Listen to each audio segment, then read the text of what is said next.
Hello दोस्तों, मेरा नाम विजय मुंद्रा है।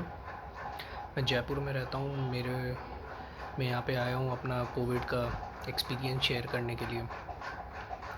तो स्टार्ट करता हूँ कि जब मुझे सिम्पटम कब से हुआ। मुझे सिम्पटम हुआ था 7th ऑफ मई को, जब मुझे ऐसा फ़ील होने लग गया कि मेरे बुखार सी आने लग गई थी, फ़ीवर सा फ़ील होने लग गया था मुझे। तो उस दिन तो मैंने टेम्परेचर अपने चेक किया। मैं अपने काम से आया था, यहाँ पे क्या लॉकडाउन लगा हुआ है मेरा, तो मैं अपने काम से आ गया था जल्दी। तो जब मुझे ऐसा फ़ील होने लग गया कि हाँ, मेरा शरीर थोड़ा गरम गरम सा लगने लग गया था, फ़ीवर सा फ़ील हो रहा था, तो मैंने अपना ये थर्मोमीटर चेक किया। तो उसमें आ रहा था 100.1 टेम्परेचर।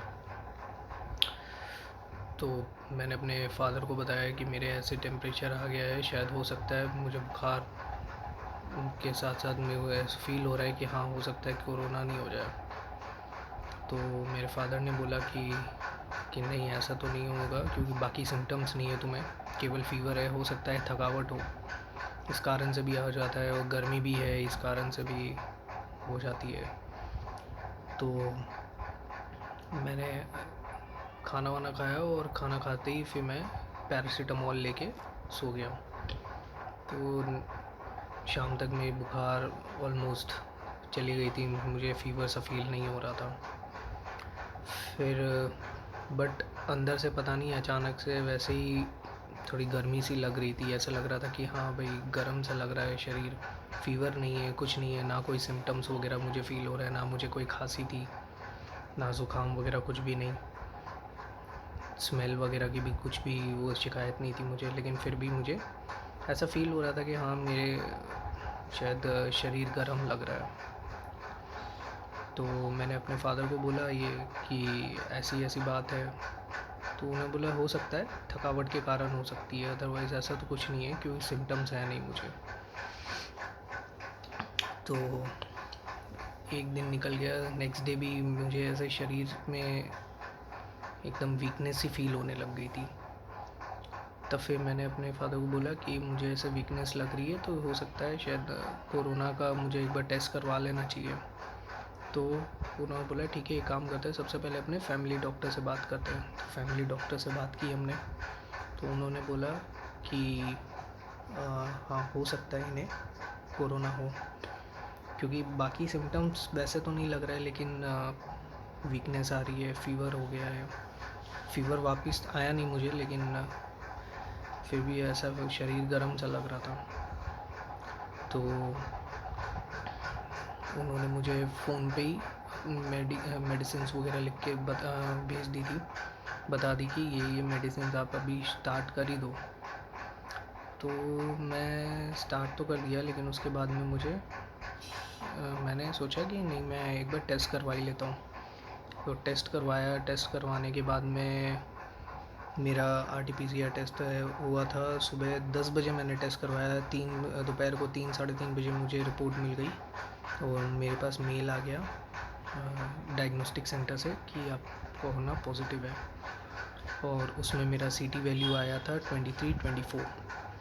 अब कोरोना पॉजिटिव आ जाए तो फील कैसी होती है, ये तो सब आप जानते ही हैं। बहुत ऐसे डरा डरा सा फील हो रहा था, कॉन्फिडेंस एकदम चला गया था कि हाँ भाई, क्या कैसे हो गया, क्या कारण से हो गया। लेकिन ठीक है, मतलब अब हो गया तो उसको सॉल्यूशन निकालना ही होगा। तो मैंने अपने पेरेंट्स को बताया कि ऐसी ऐसी बात है, मुझे कोरोना पॉजिटिव का रिपोर्ट आ चुका है। तो उन्होंने तुरंत ही मुझे दूसरे एक कमरे में आइसोलेट करने के लिए बोल दिया। और पैनिक हो जाता है, एक सिचुएशन आ ही जाती है, ऐसी पैनिक सी सिचुएशन हो ही जाती है। लेकिन फिर डॉक्टर से मेरी बात हुई, डॉक्टर को मेरे फादर ने फ़ोन किया, उन्होंने मुझे बोला कि उन्होंने अपनी प्रिस्क्रिप्शन मुझे भेजी, और उसमें मेडिसिन्स वगैरह लिख के दे दिया है 6 दिन की, मुझे एक बार कोर्स करने के लिए बोला, मतलब कि बता दिया कि ये आपको ये कोर्स कर लो आप। उसमें मेडिसिन्स थी, जैसे आइवरमेक्टिन थी और डॉक्सीसाइक्लिन थी। फेबीफ्लू लेने के लिए बोला मुझे। फेबीफ्लू जो कि ग्लेनमार्क ने अभी नई निकाली है, बहुत अच्छी दवाई है वैसे तो। और उसके बाद में जिंकोवाइट देने के लिए बोला, लिम्सी। तो ये सब दवाइयाँ थी। ये एक्चुअली क्या है, जिसको भी कोरोना हो रहा है अभी, वो सब एक ही दवाई अभी यही चल रही है, सबको एक ही ट्रीटमेंट दिया जा रहा है। तो ये लेने के लिए ले लिया मैं। फिर अब घबराहट सी भी हो रही थी। घबराहट के कारण अब वो ऑक्सीमीटर है, साथ में रहना बहुत ज़रूरी है। ऑक्सीमीटर और थर्मोमीटर, ये दो चीज़ तो एक कोरोना पेशेंट के पास में होना बहुत ज़रूरी है, अगर आप होम आइसोलेट हो तो।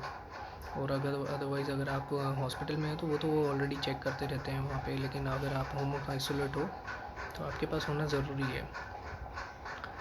तो अब ऑक्सीमीटर सबके पास होना ज़रूरी तो है, बट सबसे ख़तरनाक मशीन भी यही है। ख़तरनाक इस कारण से है कि अगर आपका एक भी पॉइंट ऑक्सीजन का नीचे चल जाता है तो आपकी हार्ट बीट तेज़ हो जाती है, और अगर हार्ट बीट तेज़ हो गई है तो फिर वो और पैनिक सा होने लग जाता है। हार्ट बीट भी आपकी 60 से 100 के बीच में होनी चाहिए, उसके ऊपर जानी नहीं चाहिए, बट हो ही जाता है वैसा। सबसे ख़तरनाक मशीन है ऑक्सीमीटर। बट ठीक है, कैसे कैसे करके हम मैनेज किया।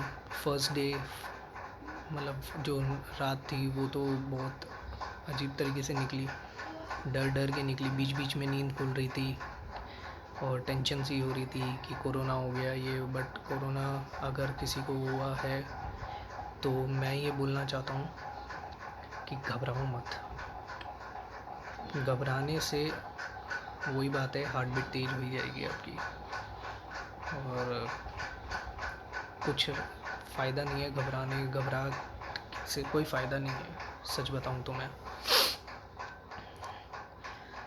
फिर उसके बाद में क्या, अब डाइट के बारे में बताता हूँ मैं। डाइट नॉर्मल है, कुछ भी नहीं। काढ़ा वगैरह आप लीजिए, कोई दिक्कत नहीं आती है। काढ़ा लीजिए, बस फ्रूट्स वगैरह जितना हो सकता है उतना अच्छा खाना खाइए। इसमें एक चीज़ है कि आप भूखे मत रहिए, क्योंकि अगर आप भूखे रहेंगे तो आपकी इम्यूनिटी कम हो जाएगी। इम्यूनिटी कम होगी तो कोरोना अपना असर करने लग जाएगा। तो कोरोना को अगर हराना है अपने को, तो इम्यूनिटी ख़राब नहीं करनी है अपने को। इम्यूनिटी अच्छी होनी चाहिए, वो सबसे बेस्ट है। इम्यूनिटी ठीक करो तो कोरोना भागेगा ही भागेगा, ये श्योरिटी है। अब मुझे जब हो गया फर्स्ट डे, जब हो गया, फिर धीरे धीरे पता नहीं क्यों अचानक से मुझे खांसी और ज़ुकाम होने लग गई थी। तो खांसी ज़ुकाम भी होने लग गई थी, तो फिर वो डर बैठ गया कि क्या पता गले से शायद लंग्स में तो नहीं चला गया कोरोना। तो सोचा, डॉक्टर से बात की कि सीटी वैल्यू, ये सीटी स्कैन करवा लेते हैं, HRCT जो होता है वो स्कैन करवा लेते हैं। बट डॉक्टर ने मना कर दिया, बोला कि नहीं अभी ज़रूरत नहीं पड़ेगी हमें। तो मैंने ठीक है, पहले एक बार दवाई ले लेते। उन्होंने दवाई वगैरह दी, ये सब बहुत अच्छी दवाई है ये सारी। तो धीरे धीरे करके मेरा ये खांसी ज़ुकाम तो ठीक हो चुका था एकदम। हाँ, भाप जो है, ये स्टीम वगैरह ये आप ज़रूर लीजिएगा दिन में 2 बार। और जो गार्गल वगैरह है, अगर बीटाडाइन से करें तो भी अच्छा है। अदरवाइज़ अगर नहीं पॉसिबल, मतलब ठीक नहीं लग रहा है, तो नमक के पानी से भी करें तो भी अच्छा रहेगा, कोई इशू नहीं है। और सैनिटाइज़ करना बहुत ज़रूरी है, अपने आप को सैनिटाइज़र अपने पास में रखिएगा। ये था। इसके बाद में मैंने अपना ब्लड रिपोर्ट करवाया। ब्लड रिपोर्ट में भी मुझे मेरे थोड़े दिन बाद में, 5 दिन बाद में मैंने अपना ब्लड रिपोर्ट करवाया, तो मेरे ठीक आया। मतलब कि CRP जो था मेरा, रिएक्टिव प्रोटीन जो था, वो 7.73 था, ज़्यादा बढ़ा हुआ नहीं था। मतलब कि क्योंकि अगर 10 से नीचे अगर आपका है तो आपका नॉर्मल है, मतलब कि। और डी डाइमर भी मेरा रेंज में आ गया था, और IL-6 जो है वो भी मेरा रेंज में था, वो भी 7 से नीचे ही था, मेरा 3.84 था।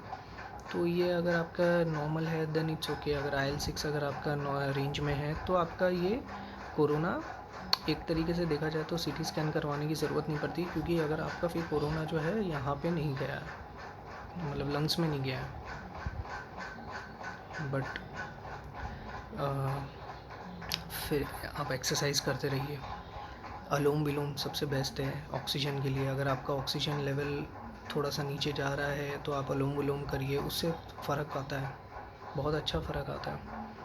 मतलब मेरा ये था कि अगर मैं सुबह बगल में मोबाइल में बाबा रामदेव चलते थे और उनके पास बैठा मैं, वो एक अनुलोम विलोम करते रहते थे, मैं भी अनुलोम विलोम करता ही रहता था।